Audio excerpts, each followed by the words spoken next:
Imagine if one day we suddenly find ourselves in a situation where the rules of politeness and morality no longer apply. Have you ever wondered if we would still be good humans as we have always believed? Or would we instead fall into a terrible moral abyss, turning us evil? Because Philip Zimbardo, in his Lucifer effect theory, tells us that the line separating good morals from the mad monster hiding within us is very thin. It can be shifted and even crossed. So today, we will explore reality to prove whether we can all turn into monsters or not.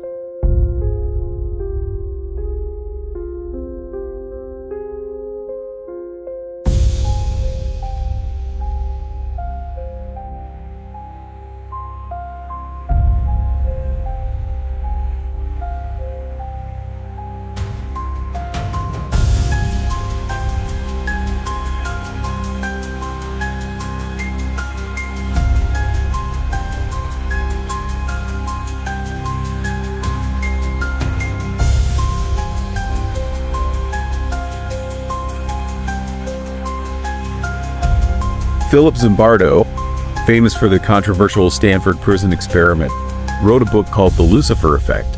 It explains, through metaphor, why good people can become evil. To grasp Zimbardo's Lucifer effect theory, we'll begin by talking about self-image in the simplest way. Even though it seems small and trivial, isn't it actually a crime too? Zimbardo in his clinical study also stated that crime is not an abstract action that is distant. Crime can start with small violations that seem unimportant and are often underestimated. Zimbardo in his TED Talk explained the roots of the Lucifer effect. In Christianity, Lucifer refers to God's beloved angel. He became one of the most beautiful and powerful angels in heaven. His name means light, or in some scriptures, it means the morning star. However, Lucifer, who was arrogant and supposedly desired to rival God, eventually rebelled.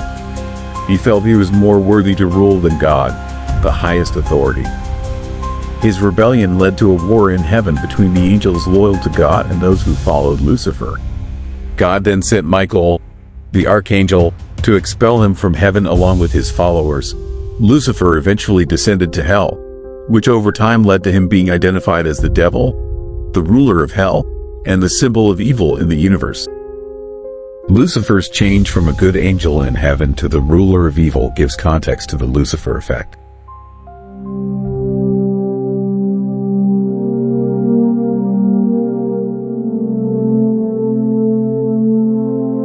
Ever heard of the Ivan Chief Frederick case? His name might not be well known, or maybe you've just heard of it. But his story is something you need to know to understand the terrifying impact of the Lucifer effect.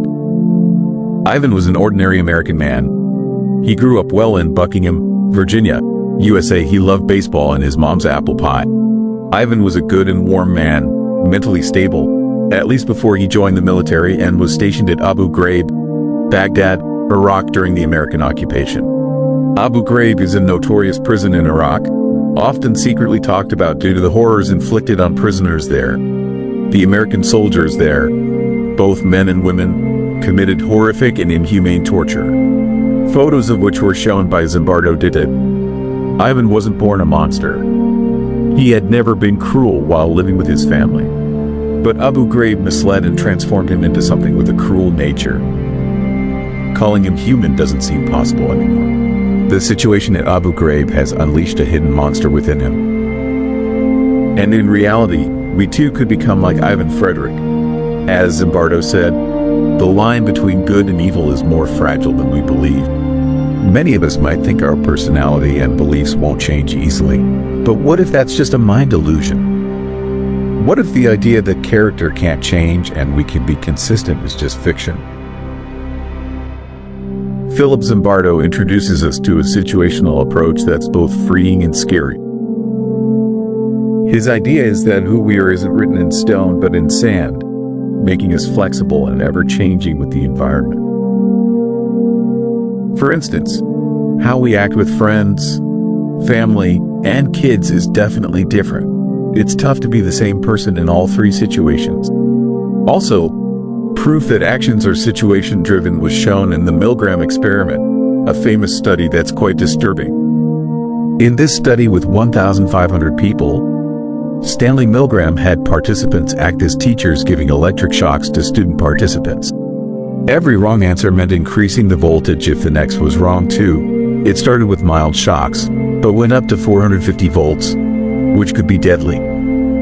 The students will scream in pain and beg for the experiment to stop, but an authority figure, looking like lab staff, urges the teachers to continue, saying they'll take responsibility. In this experiment, surprisingly, about 65% of participants delivered the maximum voltage.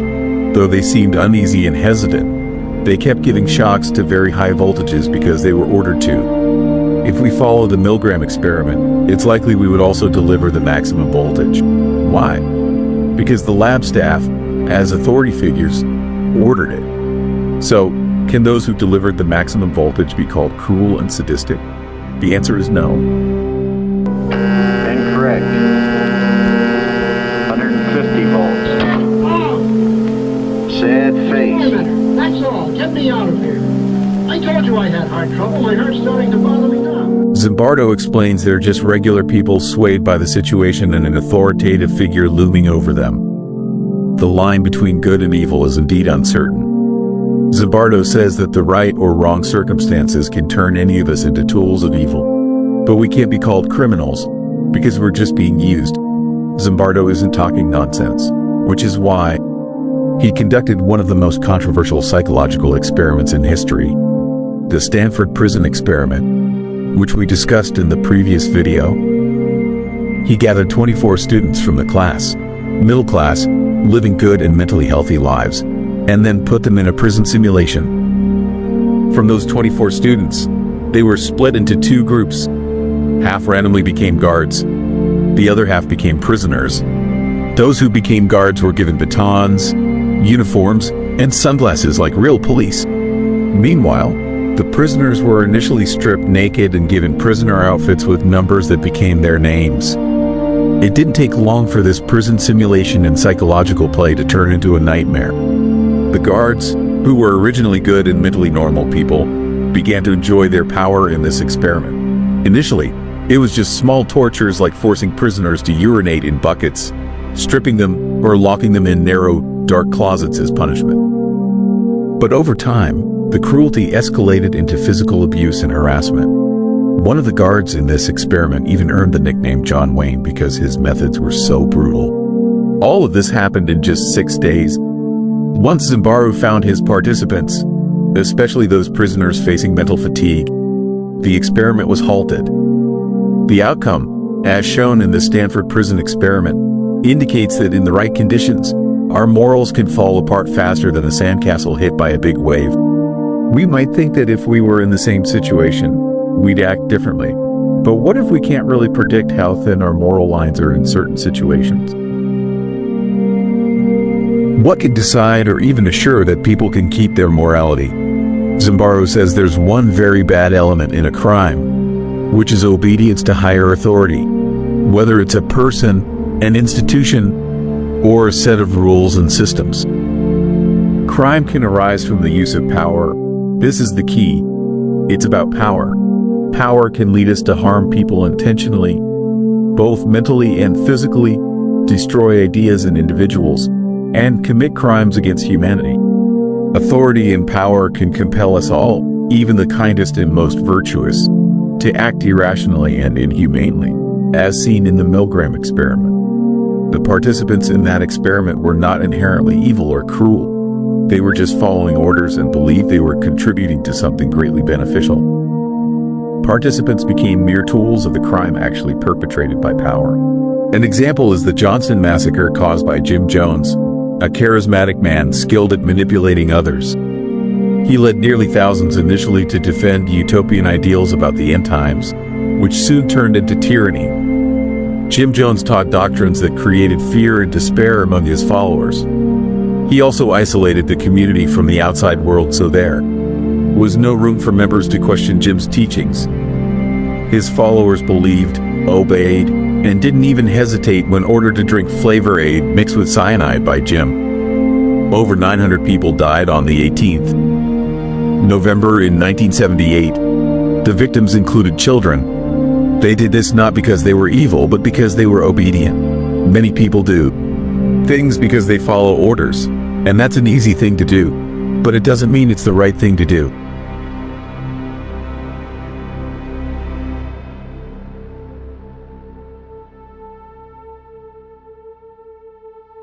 Crime doesn't stop at authority and compliance, because both still have sly friends, like losing personal responsibility.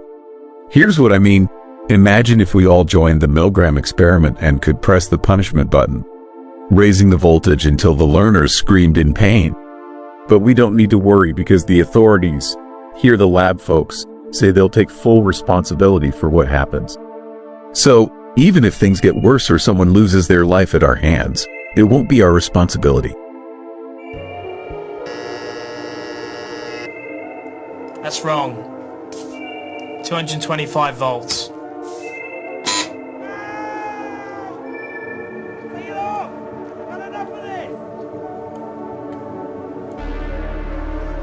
He's in a lot of pain. Continue, please. But he's not comfortable. We must continue to learn the experiment. The learner likes to not has to go on until he's learned the rules correctly.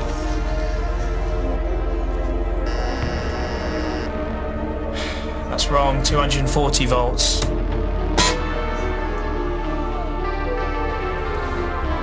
Balcony. Bowl.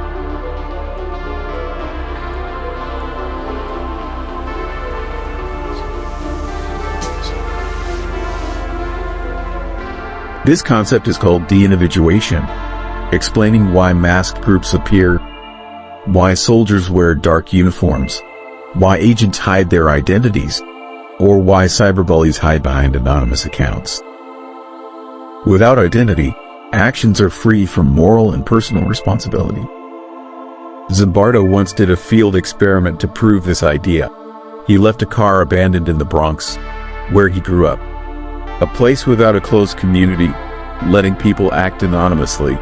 In just hours, the car was stripped, vandalized, and destroyed. For comparison, Zimbardo did a similar test with the same car in Palo Alto, a place known for its close community where people know each other. In Palo Alto, the car was untouched, as if invisible or not tempting. The Bronx and Palo Alto experiments show that when anonymity and lack of responsibility meet, crime thrives. So many people feel safe behind a screen after doing or saying things they'd never dare to do openly with their identity. Because it's easy to hide, easy to be someone else when no one's watching. But the question is, do we want to meet someone like that in front of the mirror?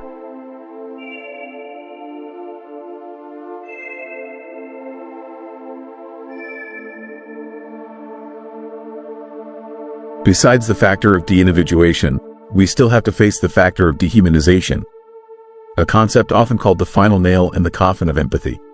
If you've ever wondered how we can make someone commit atrocities against all humans, the answer and method are quite simple. We just need to convince that person that others are not human or are inferior to us. This is a psychological trick used to justify some of the worst horrors in history. For example, the atrocities of Nazi Germany on people in concentration camps or the Japanese military on Chinese and Korean people. Meanwhile, Zimbardo himself once highlighted the horrifying study by Albert Bandura at Stanford, where Bandura gathered students, divided them into groups, and tasked them with overseeing and punishing other groups based on their decisions. The enforcers were made to eavesdrop on the other groups' talk. Some groups were described in dehumanizing terms, even called animals and savages. Those depicted this way got much harsher punishments than others. This condition is like twisting logic that triggered the Nanking rape cases. The cases were triggered because Japanese soldiers saw Chinese civilians not as humans like themselves, leading to horrific actions. Such incidents didn't only happen in daylight, but nowadays, dehumanization still persists, and sometimes it's even normalized. For instance, we can count how often we hear people call others animals, trash, or pests. We still easily assign those labels and then ignore suffering and justify cruelty. Yet, if we stop seeing someone as a whole human being, it becomes a gateway to darkness and evil.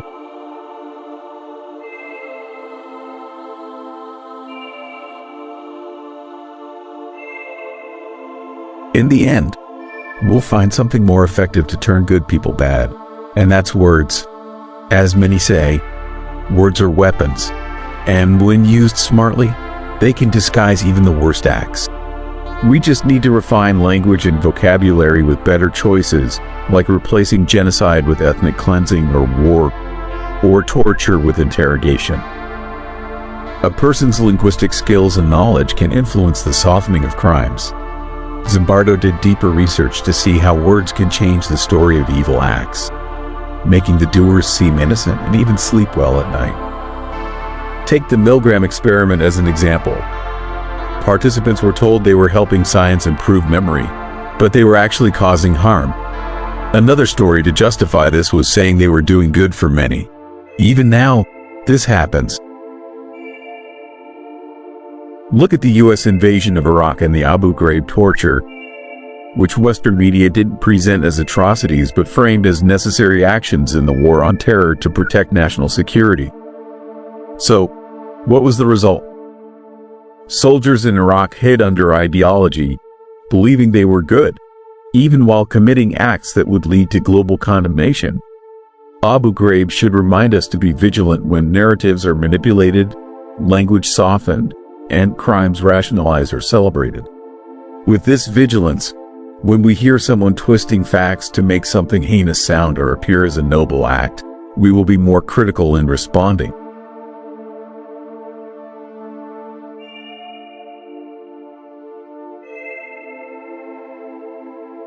Amidst the chaos of the world and the fact that we all have the capacity to commit evil, there's still hope that we can all be heroes in our own lives. Zimbardo says we must control our personal decisions, even though it might be easier to hide behind anonymity or authority's power. Know that in the Milgram experiment, some refused to keep punishing and chose to leave. They didn't do it because they felt stronger or better, but because they chose to take responsibility for their actions. Even when they knew others were willing to bear that responsibility, they resisted authority in their own way. And the strength to resist isn't something we're born with. It's something we choose in every moment or situation. We must be willing to act when a command feels uncomfortable, even if we act alone at that time. Zimbardo said this is what distinguishes a potential hero from a potential monster, to know when to refuse and resist authority that leads us down a dark path. We must question that authority. Zimbardo urges us to question everything. Just because someone wears a uniform, holds a title, or speaks confidently doesn't mean they're perfect. In the Lucifer effect, it's repeatedly stated that if unchecked, authority figures can lead good people to do evil things. Authority, if left unchecked, can become a dangerous guide. We all have enough power to face authority because we have a voice, the strength to say no, walk away, refuse, and resist. According to Zimbardo, sometimes that's all it takes to keep people from falling into a moral and criminal abyss.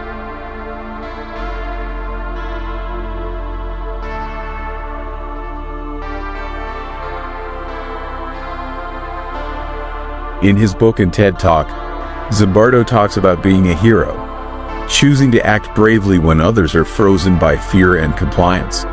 Zimbardo calls this the way out, the path to goodness. To begin, we need action.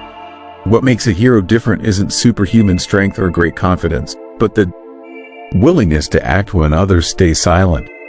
It might not need big actions like on a battlefield, but simple, decisive actions in daily life, like putting others first, or about choosing to do what's right, following your conscience even when it's scary.